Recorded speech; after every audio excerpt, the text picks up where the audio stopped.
కమ్మటి తెలుగు కథలకు స్వాగతం. ఈరోజు మనం చెప్పుకోబోయే కథ ధరణి కోట. కథ మొదలు పెడదాం. హారిక, నా జీవితంలో వెలుగులు నింపడానికి నా సహధర్మచారినిగా మా ఇంట అడుగెడతావా అంటూ హఠాత్తుగా హారికని ప్రతిపాదించాడు Arjun. Google Duo video group కాలింగ్లో ఇరు కుటుంబాలు కూర్చొని నింపాదిగా ముచ్చటించుకుంటుండగా కోవిడ్ పరిస్థితుల దృష్ట్యా మొదటిసారిగా దేశమంతా లాక్డౌన్లో ఉండటంతో భాగ్యనగరంలో ఉంటున్న అర్జున్, హారికల ఇరు కుటుంబాలు ఇదివరకట్లా కలుసుకోవడం లేదు. అందుకే ఇలా గూగుల్ డ్యూయో గ్రూప్ వీడియో కాల్లో కలుసుకొని మంచి చెడ్డలు మాట్లాడుకోసాగారు. అదిగో సరిగ్గా ఆ సమయంలోనే అర్జున్ అనూహ్యంగా అందరి ఎదుట హారికని ప్రతిపాదించి ఆశ్చర్యపరిచాడు. 2 నిమిషాలు అక్కడ నిశ్శబ్దం అలుముకుంది. అర్జున్ ల్యాప్టాప్ స్క్రీన్ మీద అందరి వైపు ఉత్కంఠంతో చూస్తున్నాడు. తన ప్రతిపాదనకి ఎవరు ఏ విధంగా స్పందించారోనని. హారిక ఈ ప్రతిపాదనకి ఆశ్చర్యపోలేదు. అందుకు కారణం లేకపోలేదు. ఇద్దరూ ఒకరినొకరు చాలా ఏళ్లుగా ఎరిగిన వారే. వారి స్నేహం ఈ మధ్య ప్రేమగా మారింది. హారికకి అర్జున్ అంటే ఇష్టం అన్నమాట. పక్కన పెడితే ముఖ్యంగా ఇరువురి తల్లిదండ్రులు చాలా ఏళ్లుగా మంచి మిత్రులు. అందుకే తమ బంధంతో వారి స్నేహాన్ని బంధుత్వంగా మార్చాలని అనుకున్నారు. ముఖ్యంగా తమ పెద్దలకి తాము ఒకటి కావాలని ఉందని వారికి తెలుసు. పెద్దలే తమ పెళ్లి ప్రస్తావన తీసుకొస్తారని హారిక ఆశిస్తున్న సమయంలో అర్జున్ చొరవ తీసుకుని ఈ విధంగా లైవ్ వీడియో కాల్లో వినూత్నంగా ప్రతిపాదించి తమ ప్రేమ విషయం అందరికీ తెలియజేస్తాడని మాత్రం ఊహించలేదు. అక్కడి నిశ్శబ్దాన్ని చీలుస్తూ ముందుగా చప్పట్లు కొట్టి హర్షించింది హారిక తండ్రి శంకరం. వెనువెంటనే చప్పట్లతో తన ఆనందం వ్యక్తపరిచింది హారిక తల్లి భ్రమర. అప్పుడు ఒకంత సిగ్గుతో, అంకుల్ ఆంటీలకు ఇష్టమైతే నీతో కలిసి జీవితాన్ని పంచుకోవడానికి నాకేమీ అభ్యంతరం లేదు అంటూ అర్జున్ ప్రతిపాదనని ఆమోదించింది హారిక. ఒక్కొక్కరే తన ప్రతిపాదనని స్వాగతిస్తుండటంతో అర్జున్ మాటలకందని సంతోషాన్ని పొందాడు. ఇటు అర్జున్ తల్లి అరుంధతి పిల్లలిద్దరికీ గాలిలోనే ముద్దులు పెడుతూ తన అంగీకారాన్ని తెలిపింది. అంతా సంతోషంగానే చప్పట్లతో సందడి చేస్తుంటే అర్జున్ తండ్రి వీరభద్రం మౌనంగా చూస్తున్నాడు. నాన్న, మొదట మీరే స్పందిస్తారనుకుంటే మౌనంగా ఉన్నారేంటి? మాట్లాడండి అన్నాడు అర్జున్ తండ్రి అంగీకారానికి ఎదురు చూస్తూ. అర్జున్ అన్నది నిజమేరా వీరా. పిల్లలకి నువ్వే మొదట అభినందనలు తెలుపుతావనుకున్నాను. గత కొన్ని నెలలుగా ఫోన్లోనూ నువ్వు సరిగ్గా మాట్లాడటం లేదు. అనుకోకుండా ఈ విధంగా కలిసి అందరం మనసు విప్పి మాట్లాడుతుంటే ఇప్పుడేంటా మౌనం అన్నాడు శంకరం వీరభద్రంతో. అప్పుడు నోరు విప్పాడు వీరభద్రం. నో, నాకీ సంబంధం ఇష్టం లేదు అంటూ అందరి ఉత్సాహం మీద ఒక్కసారిగా నీళ్లు చల్లాడు. కాసేపు అక్కడ మళ్ళీ నిశ్శబ్దం అలుముకున్న వెంటనే ఒక్కసారిగా అందరూ వీరభద్రం మాటలకి పకపకా నవ్వేశారు. నాన్న, గుడ్ జోక్. నీ మనసులోని అసలు మాట చెప్పండి. బయటికి నవ్వుతున్నా లోన కాసింత ఆందోళనతో అన్నాడు అర్జున్. ఒరే వీరా, పిల్లల్ని ఏడిపించింది చాలు, నిజం చెప్పు అన్నాడు శంకరం నవ్వుతూ. Yes, I'm serious. ఈ సంబంధం నాకు ఇష్టం లేదు అంటూ బల్లగుద్దినట్లు చెప్పాడు వీరభద్రం. ఊహించని విధంగా వీరభద్రం తన నిర్ణయాన్ని నొక్కి ఒక్కానించేసరికి ఇటు పిల్లలే కాదు, మిగిలిన పెద్దలు అప్పుడు విస్తుపోయారు. ఇక అర్జున్, హారికల ముఖాలలో నిరుత్సాహం కొట్టొచ్చినట్లు కనపడితే ఏం మాట్లాడాలో తెలియని పరిస్థితి మిగిలిన వారి మధ్య నెలకొంది. ఈ వీరభద్రంకేమైంది? ఎందుకలా నో చెప్పాడు? మనసులోనే మదనపడ్డాడు శంకరం. అన్నయ్య గారికి ఒక్కసారిగా ఏమైంది? మీరిద్దరూ మంచి మిత్రులు. పిల్లలిద్దరినీ ఒక్కటి చేయాలని మన అందరి మనసుల్లో ఎప్పటినుండో ఉన్నదే కదా. గతంలో ఈ విషయం మన మధ్య దొర్లినప్పుడు పిల్లల్ని కలపడానికి ముందుగా చొరవ చూపించింది అన్నయ్య గారే. మరిప్పుడు ఏమైంది? ఏమీ పాలుపోక అంది భ్రమర ల్యాప్టాప్ వాల్యూమ్ మ్యూట్ చేస్తూ పక్కనున్న భర్తతో. ఇటు అర్జున్, హారికలు అయోమయానికి గురైతే అటు అరుంధతికి తన భర్త ప్రవర్తన అంతు చిక్కలేదు. గత సంవత్సరం అంతా ఎప్పుడూ తన స్నేహితుడు హారికని తన కొడుక్కి చేసుకోమని అడుగుతాడా అని ఎదురుచూసిన ఇతడేనా ఈనాడు కాదంటున్నాడు అనుకుంది మనసులో. కాసేపటికే హారిక వీరభద్రం నిర్ణయానికి కళ్ళనీళ్ళ పర్యంతం అయ్యింది. హారిక స్థితికి అక్కడి వాతావరణం గంభీరంగా మారిపోయింది. నాన్న, అందరికంటే మీకే ఈ సంబంధం కలుపుకోవాలని ఎక్కువగా ఉందనుకుంటే ఇప్పుడు ఇష్టం లేదంటారేంటి? కారణమేంటో చెప్పండి అడిగాడు అర్జున్. అర్జున్, ఈ మ్యాటర్ ఇక్కడితో వదిలేయ్. నాకు ఇష్టం లేదన్నాను అంతే అన్నాడు కోపంగా వీరభద్రం. ఇక చూస్తూ ఊరుకోలేక శంకరం స్నేహితుడిని సూటిగా అడిగాడు. వీరా, ఇష్టం లేదంటే సరిపోదు. ఇది మనిద్దరి విషయమైతే నేను అడిగేవాడినే కాదు. కాకపోతే పిల్లల జీవితానికి సంబంధించింది కావడంతో నువ్వు హఠాత్తుగా ఎందుకు వద్దంటున్నావో కారణం చెప్పాల్సిందే. శంకరా, నే చెప్పాగా ఇష్టం లేదని. ఇక ఈ విషయం వదిలే. నా చేత ఎక్కువ మాట్లాడనీయకు. వీరా, ఏది నీ మనసులో దాచుకోక నిక్కచ్చిగా మాట్లాడే తత్వం నీది. ఇప్పుడెందుకు వెనకాడుతున్నావు? అసలు కారణం చెప్పి తీరాల్సిందే రెట్టించాడు శంకరం. అయితే విను. నీలాంటి దివాలా కోరుతో సంబంధం ఎలా కలుపుకోమంటావు? నీ సర్వస్వం ఫలంగా పెట్టి అధిక ధరకి అమరావతి దగ్గరలో ఎకరం స్థలం కొన్నావు.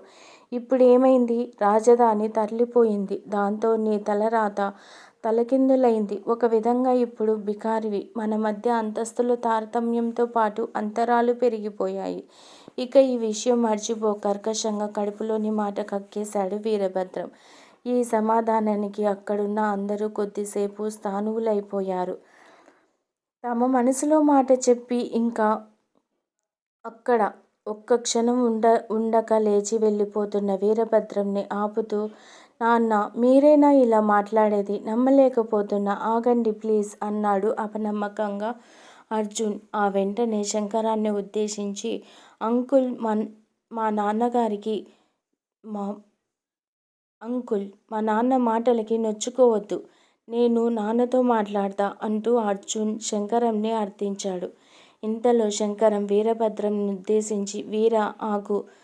ఒక్కసారి నేను చెప్పేది పూర్తిగా విను అంటూ మిత్రుణ్ణి ఆపబోయాడు. ఎవరి మాటలు పట్టించుకోకుండా వీరభద్రం ఎస్కేప్ బటన్ నొక్కి వీడియో కాల్ నుండి ఎగ్జిట్ అయ్యాడు.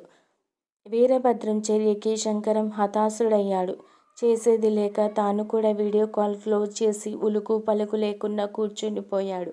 ఆ తర్వాత ఒక్కొక్కరే గ్రూప్ వీడియో కాలింగ్ నుండి ఎగ్జిట్ అయ్యారు. దివాలా కోరు, బికారి అన్న తన స్నేహితుడి మాటలు పదే పదే శంకరం హృదయాన్ని గాయపరుస్తుంటే లేచి మెల్లగా తన గదిలోకి పోయి వాళ్ళ కుర్చీలో కూలబడ్డాడు. అతడి మదిలో ఆలోచనల అలజడి మొదలైంది. భ్రమరికి తెలుసు, తన భర్త ఎప్పుడు మనోవేదనకి గురైనా పోయి వాళ్ళ కుర్చీలో సేద తీరితే కాసేపటికి మామూలు మనిషి అవుతాడని. అందుకే అతడ్ని కదపకుండా ఒంటరిగా వదిలేసింది.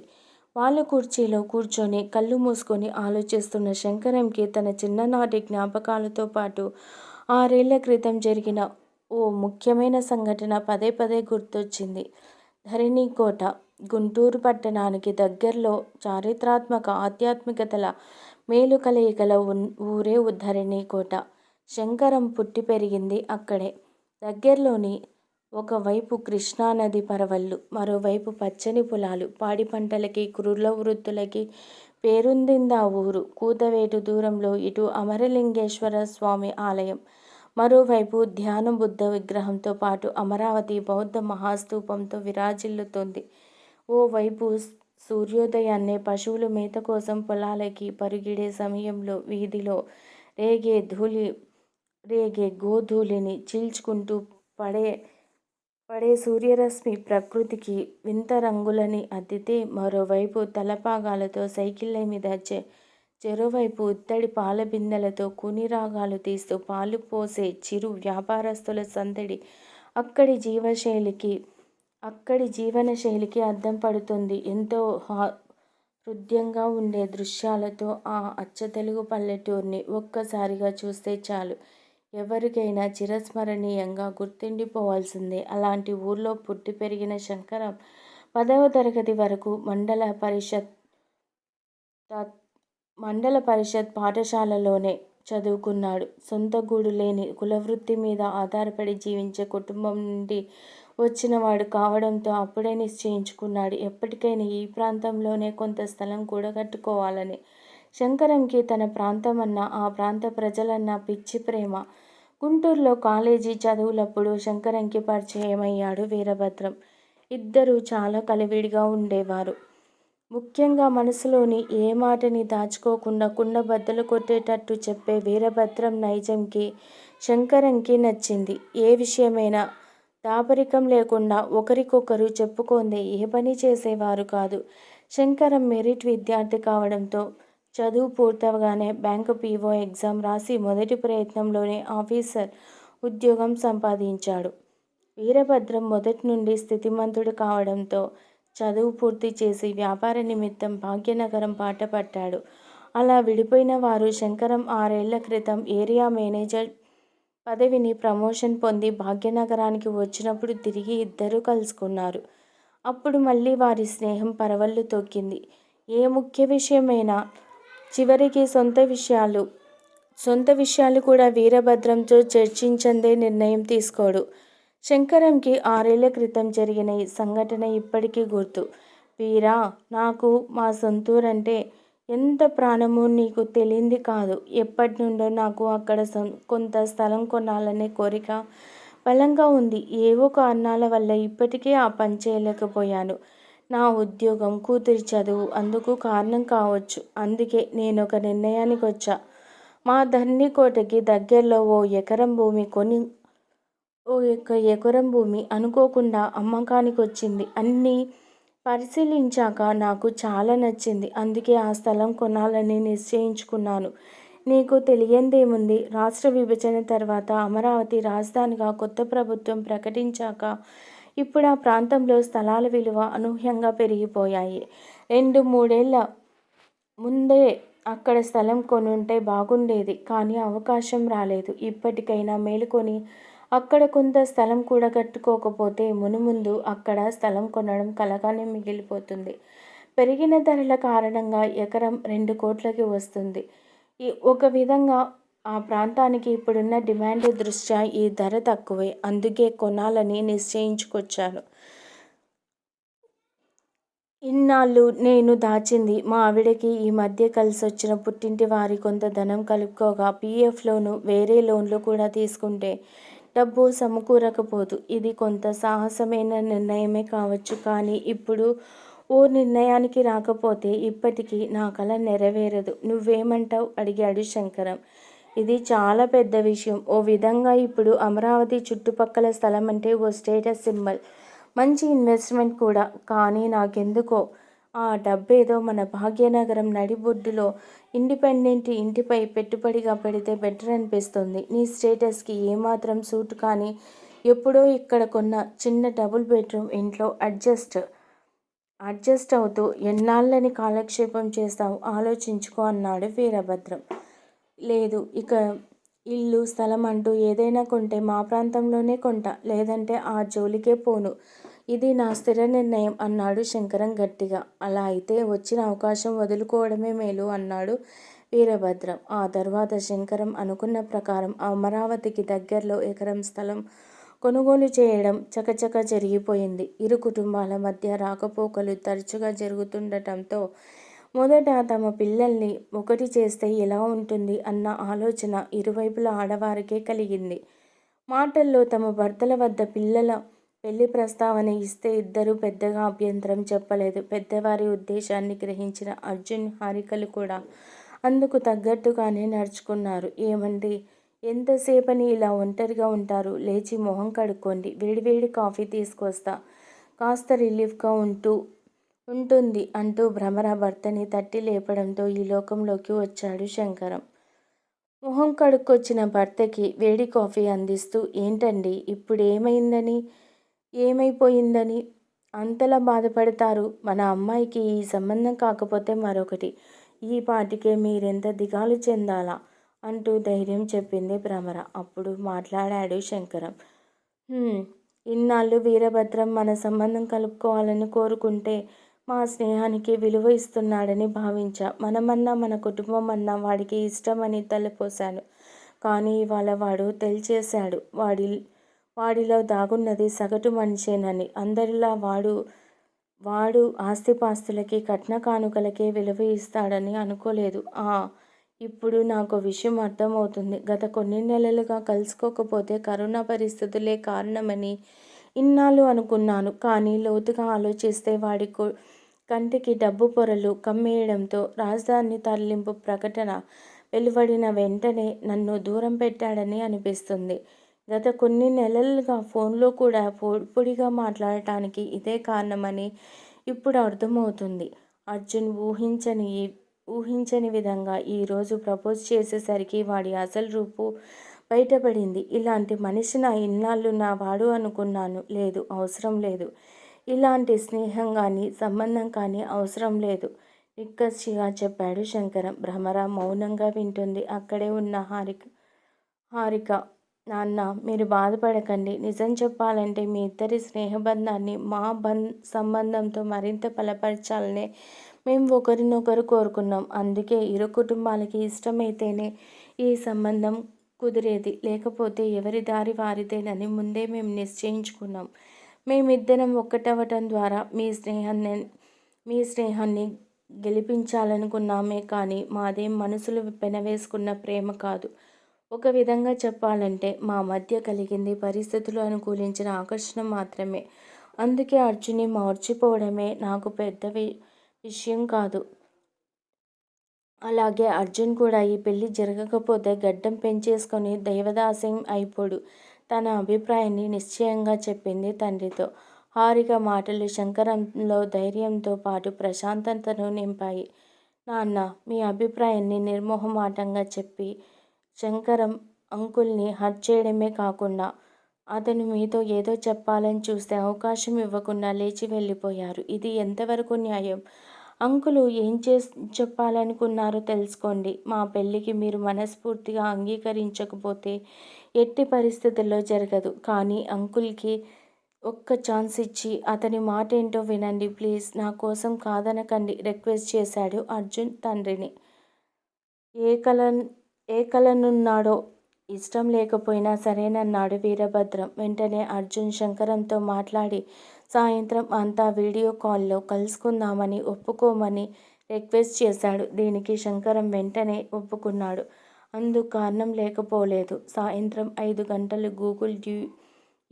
గూగుల్ డ్యూయో వీడియో గ్రూప్ కాల్లో ఇరు కుటుంబాలు మళ్ళీ కలుసుకున్నాయి. అర్జునే చొరవ తీసుకుని కుశల ప్రశ్నల ఆనవాయితీని మునిగించాడు. అంతా చిన్న స్క్రీన్లో వీరభద్రం అయిష్టంగా చర్చకి కూర్చున్నట్టు చెప్పకనే చెబుతున్నాయి అతడి ముఖ కవలికలు. అప్పుడు అందుకున్నాడు శంకరం. వీరా, మానవ సంబంధాలన్నీ ఆర్థిక సంబంధాలే అని ఓ విదేశీ విజ్ఞుడు చెప్తే ఇన్నాళ్ళు ఏమో అనుకున్నా. కానీ నిజమేనన్న విషయం మొన్న మన మధ్య జరిగిన సంఘటన రుజువు చేసింది. నేను జీవితంలో ఎప్పుడైనా విఫలం చెందానంటే అది నిన్ను అంచనా వేయడంలోనే. అంతరిక్షంలోకి మానవుడు అడుగుపెట్టన ఆస్తులు అంతస్తులు లాంటి తారతమ్యాల మధ్య ఇంకా మనిషి కొట్టుమిట్టాడుతూనే ఉన్నాడు. అమరావతి దగ్గరలో స్థలాలు కొన్న వారంతా ఇప్పుడు దిక్కుతోచని స్థితిలో ఉన్న మాట వాస్తవం. నీకు నా ఒక్కడి నష్టమే కనపడుతుంది. కానీ అమరావతి అసలు బతుకు చిత్రం నీకు కనపడటం లేదు. గత ఫిబ్రవరి నెలలో నేను ఆఫీస్ పని మీద అమరావతి వెళ్ళవలసి వచ్చింది. రాజధాని కొరకు భూములు ఇచ్చిన ప్రజల ఆక్రోశం, ఆవేదన కళ్ళారా చూశాను. ఒక్కొక్కరి వ్యధ వింటే ఎంత కఠిన హృదయమైనా కరగక మానదు. వేలాది ఎకరాలు భూములిచ్చిన రైతులకి చివరికి మిగిలింది కడగండ్లు మాత్రమే. కాసేపు ఆగాడు శంకరం. అసహనంతో వింటున్న వీరభద్రంతో మళ్ళీ చెప్పడం మొదలుపెట్టాడు శంకరం. నాకు ఇప్పుడు ఒక్క విషయం నిజమనిపిస్తోంది. బాగా చదువుకున్న నువ్వే ఆస్తిపాస్తుల మీద ఆశతో ఎన్నో ఏళ్లుగా కొనసాగుతున్న మన స్నేహబంధాన్ని కూడా దృష్టిలో పెట్టుకోకుండా నా మొత్తం సంపాదన అమరావతి దగ్గర కొన్న స్థలం మూలంగా మట్టిలో కలిసిపోయిందని నా కూతుర్ని కాదన్నావు. మరి అమరావతి కొరకు భూములిచ్చి ఇప్పుడు సర్వం కోల్పోయిన కుటుంబాల ఆడపిల్లల్ని పెళ్లి చేసుకోవడానికి ఎవరు ముందుకొస్తారు? ఈ కారణంగా ఎందరి ఆడపిల్లల పెళ్లిళ్ళు ఆగిపోయాయో ఊహించగలవా? వేలాది ఎకరాలని సునాయాసంగా ఇచ్చేసిన వందలాది రైతు కుటుంబాలు మన రాజకీయ పార్టీల వికృత కీడలో సమిధలైపోయాయి. ఒక్క ఒక్క పెళ్ళిళ్ళేనా? ఉన్నత చదువుల కోసం, హృద్రోగ చికిత్సల కోసం, ఇలా ఎన్నో అవసరాల కోసం ముందు చూపుతో అక్కడి వారంతా రైతులే కాక ఇతరులు ఎంతోమంది అమరావతిలో పెట్టుబడిగా పెట్టి ఇప్పుడు రోడ్డున పడ్డ కుటుంబాల సంఖ్య 4 అంకెలలోనే ఉన్నాయి. నేను కళ్ళారా చూసిన ఒక్కొక్క రైతు దీనగాథని ఏమని చెప్పమంటావు? 90 మంది అన్నదాతల ఆత్మహత్య, పదుల సంఖ్యలో రాజధాని తరలింపు వార్తకి ఆగిన గుండెలు. ఇలా వీరి మరణాలని తలుచుకుంటే మనకేం పట్టనట్టు ఉండగలమా? అయితే ఇందులో మనమేం చేయగలమని అనుకోవచ్చు. కానీ చేయవచ్చు. మనసుంటే ఏదైనా చేయవచ్చు. ఏం తలుచుకుంటే పెళ్ళిళ్ళకొచ్చిన ఓ ఆడపిల్ల కుటుంబంతో మనం సంబంధం కలుపుకోలేమా? ఇదేదో నా కూతురు వరకు వచ్చేసరికి ఇలా మాట్లాడుతున్నాననుకోకు. అలాగే సాధ్యమైన చేయూతనిచ్చి ఓ మంచి విద్యార్థి ఉన్నత చదువుల బాధ్యతని తీసుకోలేమా? ఆగబోయే గుండె శస్త్రచికిత్సకి చేయూతనందించలేమా? వారి బ్రతుకుల్ని అలా దైవానికి వదిలేయడమేనా? మనలో మనిషి ఏమైపోయాడు?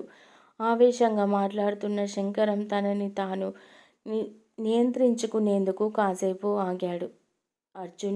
అర్జున్ లాంటి యువత అమరావతి బాధిత కుటుంబాల్ని ఆదుకునే అవకాశం ఉండే అన్ని మార్గాల్ని సామాజిక మాధ్యమం ద్వారా ప్రచారం చేసి ఒకరి కష్టాల్లోకి ఒకరు పాలు పంచుకునే కొత్త ఒరవడికి శ్రీకారం చుట్టాలి. ఆగి కాసింత మంచినీళ్లు తాగాడు శంకరం.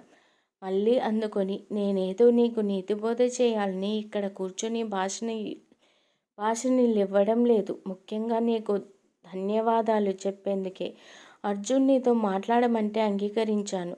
అర్జున్ ప్రపోజల్ తెర మీదకి రావడంతో నీవేంటో నాకు అర్థమైంది. నీ తిరస్కారమే నాలో అసలైన మనిషిని నిద్రలేపింది.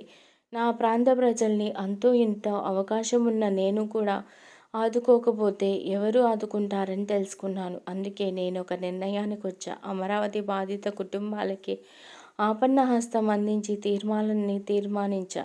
నా పొదుపులో ప్రతి రూపాయిలో 50 పైసలు బాధిత కుటుంబాల ఆడపిల్లల పెళ్లి ఖర్చులకి, వారి ముఖ్యమైన ఇతర అవసరాలకి వినియోగించటానికి నిర్ణయించా. మళ్ళీ ఆగాడు శంకరం. ఇప్పుడు నీ దగ్గరేముంది? బూడిద గొణుగుతూ వెటకారంగా అన్న వీరభద్రం మాట శంకరంతో పాటు అందరికీ స్పష్టంగా వినిపించింది. నీలో మార్పును ఆశించడం నాదే తప్పు. ఆఖరి మాట విను అంటూ ఒక్క క్షణం ఆగాడు శంకరం. వీరభద్రం అనాసక్తిగానే వింటున్నాడు. వీరా, ఏ ప్రభుత్వమైనా తీసుకుపోయే కీలకమైన, ముఖ్యంగా ఆర్థిక పరంగా తీవ్ర ప్రభావాన్ని చూపే నిర్ణయాలు ఒక్కొక్కసారిగా మా బ్యాంకింగ్ సర్కిల్లో ముందుగా లీక్ అవుతాయి. నా అదృష్టమో ఏమో, రాజధాని తరలింపు ప్రకటన రాకముందే ఆ విషయం నాకు తెలియడంతో అప్పటికప్పుడే నేను అమరావతి దగ్గర కొన్న ఎకర పొలం 2 లాభానికి అమ్మి జాగ్రత్త పడ్డాను. ఇది చాలా కాన్ఫిడెన్షియల్ మ్యాటర్ కావడంతో అన్ని ముఖ్యమైన విషయాలు నీతో చర్చించే నిర్ణయం తీసుకునే నేను ఈ విషయంలో మిన్నకున్నాను. అదే మంచిదైంది. నీ అసలు రూపు బయటపడడానికి బాటలు వేసింది. ఇదే నీకు చెప్పదలుచుకున్న ఆఖరి ముక్క అంటూ వీడియో కాల్ నుండి ఎగ్జిట్ అయ్యాడు శంకరం. శంకరం చెప్పిన నిజానికి వీరభద్రం పరిస్థితి దారుణంగా తయారయ్యింది. ఈ కథ మీకు నచ్చినట్లయితే ప్లీజ్ లైక్ చేయండి, షేర్ చేయండి. కమ్మటి తెలుగు కథల ఛానల్ను సబ్స్క్రైబ్ చేయండి. Thank you very much.